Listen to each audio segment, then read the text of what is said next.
Hello everyone ಎಲ್ರು ಹೆಂಗ್ ಓದ್ಕೊಂತಿದ್ದೀರಾ? ಇದೊಂಥರ ಗೌರ್ಮೆಂಟ್ ಎಕ್ಸಾಮ್ಸ್ ಸುಗ್ಗಿ ಕಾಲನೇ ಅಂತ ಹೇಳ್ಬೋದು. ಈಗ ಬ್ಯಾಕ್ ಟು ಬ್ಯಾಕ್ ಎಕ್ಸಾಮ್ಸ್ ಇದೆ.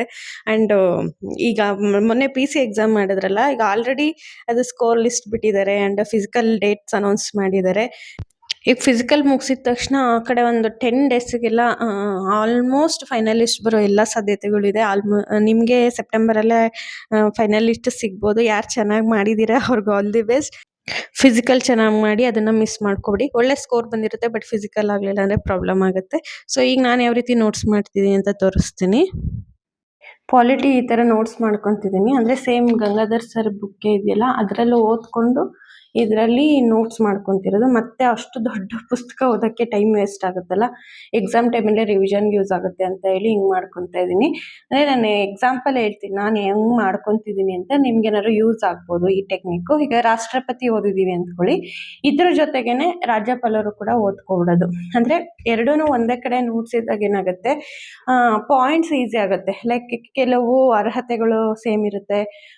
ಮತ್ತೆ ಇದು ಏನು ಕಾರ್ಯಗಳು, ರಾಷ್ಟ್ರಪತಿ ಕಾರ್ಯಗಳು ಏನ್ ಬರುತ್ತೆ ಅಂಡ್ ರಾಜ್ಯಪಾಲರು ಏನೇನು ಡ್ಯೂಟೀಸ್ ಇರುತ್ತೆ ಅವ್ರದ್ದು, ಅದೆಲ್ಲನೂ ಆಲ್ಮೋಸ್ಟ್ ಸ್ವಲ್ಪ ಸಿಮಿಲರ್ ಇರುತ್ತೆ. ಅಷ್ಟು ಡಿಫ್ರೆನ್ಸ್ ಇರಲ್ಲ. ಡಿಫ್ರೆನ್ಸ್ ಇರೋವಂಥವು ಅಲ್ಲೇ ಬರ್ಕೊಳ್ಳೋದು. ಸೊ ಅವಾಗ ರಿವಿಷನ್ಸ್ ಚೆನ್ನಾಗಾಗುತ್ತೆ ಅಂತ. ಇಷ್ಟೇ ಜಸ್ಟ್ ರಾಷ್ಟ್ರಪತಿ ಅಂದ್ರೆ ಯಾವ ಆರ್ಟಿಕಲ್ ಮೆನ್ಷನ್ ಮಾಡಬೇಕು ಈ ತರ. ಮತ್ತೆ ಅವ್ರ ಚುನಾವಣೆಯಲ್ಲಿ ಏನೇನು ಯಾರ್ಯಾರು ಇರ್ತಾರೆ ಯಾರಿರಲ್ಲ ಈ ರೀತಿ. ಅಂಡ್ ರಾಜ್ಯಪಾಲರಿಗೆ ಬಂದ್ರೆ ವಿಧಿ ಮತ್ತೆ ಅವರ ಅರ್ಹತೆಗಳೇನು ಈ ತರ, ಮತ್ತೆ ಅವ್ರಲ್ಲಿ ಯಾರು ಅಪಾಯಿಂಟ್ ಮಾಡ್ತಾರೆ ಅಂಡ್ ಪ್ರಮಾಣ ವಚನ ಯಾವ ರೀತಿ ಈ ರೀತಿ. ಕೇಂದ್ರ ಕಾರ್ಯಾಂಗದಲ್ಲಿ ಯಾರ್ಯಾರು ಇರ್ತಾರೆ, ರಾಜ್ಯ ಕಾರ್ಯಾಂಗದಲ್ಲಿ ಅಂದ್ರೆ ಸ್ಟೇಟ್ ಅಲ್ಲಿ ಏನಿರುತ್ತೆ, ಸೆಂಟ್ರಲ್ ಅಲ್ಲಿ ಏನಿರುತ್ತೆ ಅಂತ. ಇದು ರಾಷ್ಟ್ರಪತಿ ರಿಲೇಟೆಡ್, ಇದು ರಾಜ್ಯಪಾಲ ರಿಲೇಟೆಡ್. ಸೊ ಈ ರೀತಿ ಬರ್ಕೊಂಡಿರೋದು ನನಗೆ ಯೂಸ್ ಆಗ್ತಿದೆ. ಅಂದ್ರೆ ಕಂಪೇರ್ ಮಾಡಿ ಓದ್ಕೋಬಹುದು ಒಂದು. ಮತ್ತೆ ಪೊಸಿಷನ್ ಇರೋದ್ರಿಂದ ರಾಷ್ಟ್ರಪತಿ ನ್ಯಾಷನಲ್ ಲೆವೆಲ್ ಅಲ್ಲಿ, ರಾಜ್ಯಪಾಲರು ಸ್ಟೇಟ್ ಲೆವೆಲ್ ಅಲ್ಲಿ ಹೆಡ್. ಸೊ ಡಿಫ್ರೆನ್ಸ್ ಅಷ್ಟು ಜಾಸ್ತಿ ಅನ್ಸಲ್ಲ. ಆದ್ರಿಂದ ಈ ರೀತಿ ನೋಟ್ಸ್ ನನಗೆ ಯೂಸ್ ಆಗ್ತಿದೆ. ಈ ತರ ಮಾಡ್ಕೊಂಡಿದೀನಿ. ಮತ್ತೆ ಅವರ ಆಡಳಿತಾತ್ಮಕ ಕಾರ್ಯಗಳು ರಾಷ್ಟ್ರಪತಿಗೇನಿದೆ, ರಾಜ್ಯಪಾಲರಿಗೇನಿದೆ same everything under one notes ಅನ್ನೋ ರೀತಿ ಮಾಡ್ಕೊತಾ ಇದ್ದೀನಿ ನಾನು. ಮತ್ತೆ ಏನ್ ಮನಿ ಬಿಲ್ ಅಂದ್ರೆ ಏನು ಆ ತರ. ಮತ್ತೆ ಮಸೂದೆ ಒಪ್ಪಿಗೆ ರಾಷ್ಟ್ರಪತಿ ಏನೇನು ಅವಕಾಶಗಳಿರುತ್ತೆ ಅವ್ರಿಗೆ, ಅಂಡ್ ರಾಜ್ಯಪಾಲರಿಗೆ ಏನಿರುತ್ತೆ. ಈಗ ನೋಡಿ, ವಿಧಿ 111 ವಿಧಿ ಅಂಡ್ ಇದರಲ್ಲಿ ಆರ್ಟಿಕಲ್ 200 ರಾಜ್ಯಪಾಲರಿಗೆ ರಿಲೇಟೆಡ್. ಅದ್ರಲ್ಲಿ ಏನ್ ಬರುತ್ತೆ, ಇದ್ರಲ್ಲಿ ಏನ್ ಬರುತ್ತೆ. ಒಂದು ಮಸೂದೆಗೆ ಇವ್ರು ಏನೇನೆಲ್ಲ ಡಿಸಿಷನ್ಸ್ ತಗೋಬಹುದು, ರಾಜ್ಯಪಾಲರು ಏನೇನೆಲ್ಲ ಡಿಸಿಷನ್ಸ್ ತಗೋಬಹುದು ಅಂತ ಈ ರೀತಿ ನಾನು ನೋಟ್ಸ್ ಮಾಡ್ಕೊತಾ ಇದ್ದೀನಿ. ಅಂಡ್ ಇದು ಮನಿ ಬಿಲ್ ರಿಲೇಟೆಡ್. ಅಂಡ್ ಇದು ಬಂದ್ಬಿಟ್ಟು ಹಣಕಾಸು ಕಾರ್ಯಗಳೇನಿರುತ್ತೆ ಇವರಿಗೆ, ರಾಷ್ಟ್ರಪತಿ ಅವ್ರಿಗೆ ಏನಿರುತ್ತೆ, ಇದು ರಾಜ್ಯಪಾಲರಿಗೆ ಏನಿರುತ್ತೆ. ಕೆಲವು ಡಿಫ್ರೆನ್ಸಸ್ ಇರುತ್ತೆ. ಈಗ ನೋಡಿ, ಡಿಫ್ರೆನ್ಸ್ ಅಂದ್ರೆ ಇಲ್ಲಿ ಇಷ್ಟು ಅವಕಾಶ ಕೊಟ್ಟಿದೆ ಸಂವಿಧಾನ. 111ನೇ ವಿಧಿ ಪ್ರಕಾರ ರಾಷ್ಟ್ರಪತಿ ಒಂದು ಮಸೂದೆನ ಅಸೆಂಟ್ ಮಾಡ್ಬೋದು, ವಿತ್ ಹೋಲ್ಡ್ ಮಾಡ್ಬೋದು, ಇಲ್ಲ ರೀಕನ್ಸಿಡರೇಷನ್ಗೆ ಕಳಿಸ್ಬೋದು. ಇದು ಕಾನ್ಸ್ಟಿಟ್ಯೂಷನ್ ಅಲ್ಲಿ ಇರೋದು. 200 ಅಲ್ಲಿ ಈ ಮೂರು ಜೊತೆಗೆ ವಿಶೇಷವಾಗಿ ರಾಜ್ಯಪಾಲರಿಗೆ ಮಾತ್ರ ಇರೋದೇನಂದ್ರೆ ರಾಷ್ಟ್ರಪತಿಗೆ ಆ ಬಿಲ್ನ ರಿಸರ್ವ್ ಮಾಡಿಡೋದು. ಸೊ ಇದು ಒಂದು ಸ್ಪೆಷಲ್ ಅಲ್ವಾ ಇದರಲ್ಲಿ. ಸೊ ಆದ್ರಿಂದ ಇದನ್ನ ಇಲ್ಲೇ ಮೆನ್ಷನ್ ಮಾಡ್ಕೊಳ್ಳೋದ್ರಿಂದ ಯೂಸ್ ಆಗುತ್ತೆ ಅಂಡ್ ರಿವಿಷನ್ಗೆ ಚೆನ್ನಾಗಿರುತ್ತೆ ಅಂತ. ನೆಕ್ಸ್ಟ್ ಈ ರೀತಿ ಡಿಪ್ಲೊಮ್ಯಾಟಿಕ್ ಪವರ್ಸ್ ಏನಿದೆ, ಎಮರ್ಜೆನ್ಸಿ ಪವರ್ಸು, ಈ ತರ ನಾನು ನೋಟ್ಸ್ ಮಾಡ್ಕೊತಾ ಇದ್ದೀನಿ. ನೆಕ್ಸ್ಟ್ ಈಗ ಪ್ರಧಾನಮಂತ್ರಿ ಈಕ್ವಲ್ ಹುದ್ದೆ ನಮ್ಮ ಸ್ಟೇಟ್ ಅಲ್ಲಿ ಯಾವ್ದು ಬರುತ್ತೆ, ಮುಖ್ಯಮಂತ್ರಿ ಅವ್ರಿಗೆ ಬರುತ್ತೆ. ಸೊ ಈ ರೀತಿ ಇದ್ರಲ್ಲಿ ಏನು ಕಂಪ್ಯಾರಿಸನ್ ಮಾಡ್ಬೋದು, ಅದು ನೋಡಿ. 15% ಟೋಟಲ್ ಮೆಂಬರ್ಶಿಪ್ ಇರಬೇಕು, 15% ಎಕ್ಸ್ಕ್ಲೂಡ್ ಆಗಂಗಿಲ್ಲ ಅನ್ನೋ ರೀತಿ. ಸೊ ಇದು ಸೇಮ್ ಕೂಡ ಇಲ್ಲೂ ಅದೇ ಅಪ್ಲೈ ಆಗುತ್ತೆ. ಯಾವುದು ಅಮೆಂಡ್ಮೆಂಟ್ ಯಾವುದು ಇದೆಲ್ಲ ಬರುತ್ತೆ. ಸೊ ಇದು ಮತ್ತೆ ಇನ್ನೊಂದ್ಸರಿ ಇದೇ ಸಪ್ರೇಟ್ ಓದೋದ್ರಿಂದ ನೆನಪು ಇಟ್ಕೊಳ್ಳೋ ಸ್ವಲ್ಪ ಕಷ್ಟ ಆಗ್ಬೋದು ಅಂತ ಈ ಪ್ಯಾಟರ್ನ್ ನಾನು ಫಾಲೋ ಮಾಡ್ತಾ ಇದ್ದೀನಿ. ಅಂಡ್ ಸಭೆ ಬರುತ್ತೆ, ಅದು ಈಕ್ವಲ್ ಏನಿದೆ ನಮ್ಮ ಸ್ಟೇಟಲ್ಲಿ ವಿಧಾನಸಭೆ. ಸೊ ಈ ರೀತಿ ಕಂಪೇರ್ ಮಾಡ್ಕೊಂಡು ಬರ್ಕೊತಾ ಇದ್ದೀನಿ. ಇದು ನನಗೆ ಆ್ಯಕ್ಚುಲಿ ಯೂಸ್ ಆಗಿದೆ. ಅಂಡ್ ಕಂಪೇರ್ ಮಾಡ್ಕೊಂಡು ಓದೋದ್ರಿಂದ ನೆನಪು ಜಾಸ್ತಿ ಉಳಿಯುತ್ತೆ. ಮತ್ತೆ ವಿಧಾನ ಪರಿಷತ್ತು ಕೆಲವು ಸ್ಟೇಟಲ್ಲಿ ಇದೆ, ಕೆಲವು ಸ್ಟೇಟಲ್ಲಿ ಇಲ್ಲ ಆ ರೀತಿ.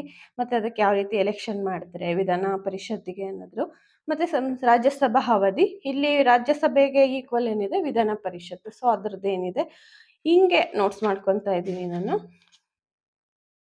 ನೆಕ್ಸ್ಟ್ ಬರ್ದಿರೋ ನೋಟ್ಸ್ನ ಒನ್ ಅವರ್ ಹಂಗೆ 1 ಅವರ್ ಬೇಕಾಗಲ್ಲ. ಅಂದ್ರೆ ಅವತ್ತು ಓದಿರೋದೇನು ಒಂದು 1/2 an hour ಅಲ್ಲಿ ರಿವಿಷನ್ ಆಗುತ್ತೆ. ಅಂದ್ರೆ ಈ ರೀತಿ ನೋಟ್ಸ್ ಮಾಡ್ಕೊಂಡಾಗ ಯೂಸ್ ಆಗ್ತಿರೋದು ನಾನು ಹೇಳ್ತಾ ಇದ್ದೀನಿ. ಸೊ ಇದು ಮೇ ಬಿ ನಿಮಗೂ ಅನುಕೂಲ ಆಗ್ಬೋದು. ಈ ಪ್ಯಾಟರ್ನ್ ಫಾಲೋ ಮಾಡಿ.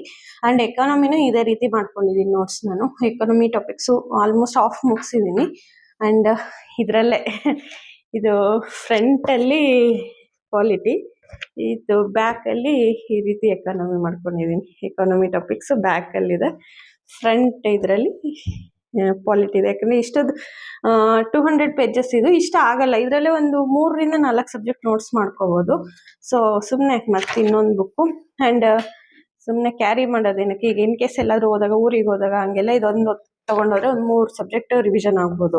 ಸೊ ಎಲ್ಲದನ್ನು ಇಷ್ಟು ಮಾಡ್ಕೊಳ್ಳೋಣ ಅನ್ನೋ ಪ್ಲ್ಯಾನ್ ನಂದು. ಈಗ ಸದ್ಯಕ್ಕೆ ನಾನು ಪಾಲಿಟಿ ಆ್ಯಂಡ್ ಎಕಾನಮಿ ಆಫ್ ಮುಗಿಸಿದ್ದೀನಿ. ಜೊತೆಗೆ ಇದು ಸ್ಪರ್ಧಾ ಅರಿವು ಕರೆಂಟ್ ಅಫೇರ್ಸ್ ಓದ್ತಾ ಇದ್ದೀನಿ ನಾನು. ಕರೆಂಟ್ ಅಫೇರ್ಸಿಗೆ ಬಂದು ನಾನು ಸ್ಪರ್ಧಾ ಅರಿವು ಮ್ಯಾಗ್ಝಿನ್ನೇ ರೆಫರ್ ಮಾಡ್ತೀನಿ. ಮಂತ್ಲಿ ಮ್ಯಾಗ್ಝಿನ್ ಬರುತ್ತಲ್ಲ ಅದು. ಈಗ ಆಲ್ಮೋಸ್ಟ್ ಈಗ ಯಾವಾಗ ಎಕ್ಸಾಮ್ಸ್ ಇರುತ್ತೆ ಅವಾಗ ಬಿಫೋರ್ 1 ಇಯರ್ದು ಎಲ್ಲರೂ ಸಜೆಸ್ಟ್ ಮಾಡ್ತಿದ್ದಾರೆ, ಅಷ್ಟು ಬೇಕಾಗುತ್ತೆ ಅಂತ. ಇದ್ರ ಜೊತೆಗೆ economic survey and budget. Economic survey budget ಸಪ್ರೇಟಾಗಿ ಓದ್ಕೊಳ್ಳೋಣ, ಕರೆಂಟ್ ಅಫೇರ್ಸು ಈ ರೀತಿ ಅಂತ ಪ್ಲಾನ್ ಇರೋದು ನಂದು.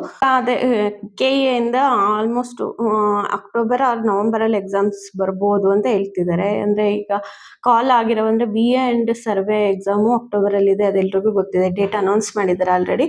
ಆ್ಯಂಡ್ ಈಗ ESI ಆ್ಯಂಡ್ PSI ಜೊತೆಗೆ group C exams, FD ST ಈ ರೀತಿ ಕಾಲ್ ಆಗುತ್ತೆ ಅಂತ ಹೇಳ್ತಿದ್ದಾರೆ. ಅವು ಎಲ್ಲನೂ ಆಲ್ಮೋಸ್ಟ್ ನವಂಬರ್ ಆರ್ ಡಿಸೆಂಬರಿಗೆ ಎಕ್ಸಾಮ್ ಸಿಗ್ಬೋದು. ಅದಕ್ಕೂ ಮುಂಚೆ KS ಪ್ರಿಲಿಮ್ಸ್ ಬರುತ್ತೆ. ಸೊ ಬಿಫೋರ್ KS ಪ್ರಿಲಿಮ್ಸು ಅಂದರೆ ನವಂಬರ್ 15th ಇರೋದು ಎಕ್ಸಾಮು. ಅದಕ್ಕೂ ಮುಂಚೆ ಅಂದರೆ ಅಕ್ಟೋಬರ್ 15 ಆರ್ ಅಕ್ಟೋಬರ್ 20ಗೆ ಫುಲ್ ಎಲ್ಲ complete syllabus, current affairs, economic survey, budget ಇಷ್ಟು ಮುಗಿಸ್ಕೋಬೇಕು ಅನ್ನೋ ನನ್ನ ಟೈಮ್ ಟೇಬಲ್ ಇರೋದು.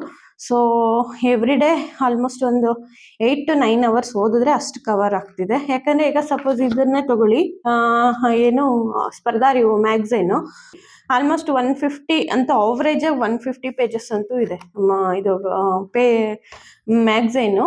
ಸೊ ಅದನ್ನು ಅಟ್ಲೀಸ್ಟ್ ಡೈಲಿ ಒಂದು 10 to 15 ಪೇಜಸ್ ಹೋದರೆ 10 ಡೇಸ್ಗೆ ಒಂದು ಮ್ಯಾಗ್ಝೈನ್ ಮುಗಿಸ್ಬೋದು. ಅಂದರೆ 1 ಮಂತಿಗೆ 3 ಅಷ್ಟೇ ಮುಗಿಸೋಕ್ಕಾಗುತ್ತೆ.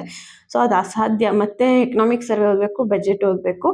ಸೊ ಇಂಪಾರ್ಟೆಂಟ್ ಏನಿದೆ ಅದನ್ನೆಲ್ಲ ನೋಡಿಕೊಂಡು ಅಟ್ಲೀಸ್ಟ್ ಒಂದು 20 ಪೇಜಸ್ ಓದೋಕ್ಕೆ ಟ್ರೈ ಮಾಡ್ತಿದ್ದೀನಿ ಡೈಲಿ. ಈಗ ಇದು ಸಬ್ಜೆಕ್ಟ್ಸ್ ಜೊತೆ ಅಂದರೆ ಕೋರ್ ಸಬ್ಜೆಕ್ಟ್ಸ್ ಜೊತೆ ಇದನ್ನು 20 ಪೇಜಸ್ ಓದೋದು ಸ್ವಲ್ಪನೇ ಟಫ್ ಅನ್ನಿಸ್ತಿದೆ ನನಗೆ. ಬಟ್ ಟೈಮ್ ಇಲ್ಲ, ಬೇರೆ ಆಪ್ಷನ್ ಇಲ್ಲ. ನನ್ನ ಮುಂಚೆ ಸಬ್ಜೆಕ್ಟ್ಸು ಓಕೆ ಪರವಾಗಿಲ್ಲ, ಅದ್ರ ಮೇಲೆ ಸ್ವಲ್ಪ ಗ್ರಿಪ್ ಇದೆ. ಬಟ್ ಕರೆಂಟ್ ಅಫೇರ್ಸ್ ನಾನು ಓದಿಲ್ಲ, ಈ ವರ್ಷದ ಕರೆಂಟ್ ಅಫೇರ್ಸ್ ನಾನು ಏನೇನೂ ಓದಿಲ್ಲ. ಸೊ ಅದನ್ನು ಈಗ ಮಾಡ್ತಾ ಇದ್ದೀನಿ. So that's it for today. Next ನಾಳೆ ಏನು ಓದ್ಕೊತೀನಿ, ಯಾವ ರೀತಿ ಆ್ಯಂಡ್ ನೋಟ್ಸ್ ಯಾವ ರೀತಿ ಮಾಡ್ಕೊತಾ ಇದ್ದೀನಿ. ಡೈಲಿ ಇನ್ನೊಂದು ಸ್ಟಡಿ ವ್ಲಾಗ್ಸ್ನ ಈ ಚಾನಲಲ್ಲಿ ಅಪ್ಲೋಡ್ ಮಾಡ್ತಿದ್ದೀನಿ. ಇದರಲ್ಲಿ ಯಾರಿಗೆ ಇಂಟ್ರೆಸ್ಟ್ ಇದೆ ಅವ್ರು ಚಾನಲ್ ಸಬ್ಸ್ಕ್ರೈಬ್ ಮಾಡ್ಕೊಂಡು ಫಾಲೋ ಮಾಡ್ತೀವಿ. Thanks for watching. Thank you so much.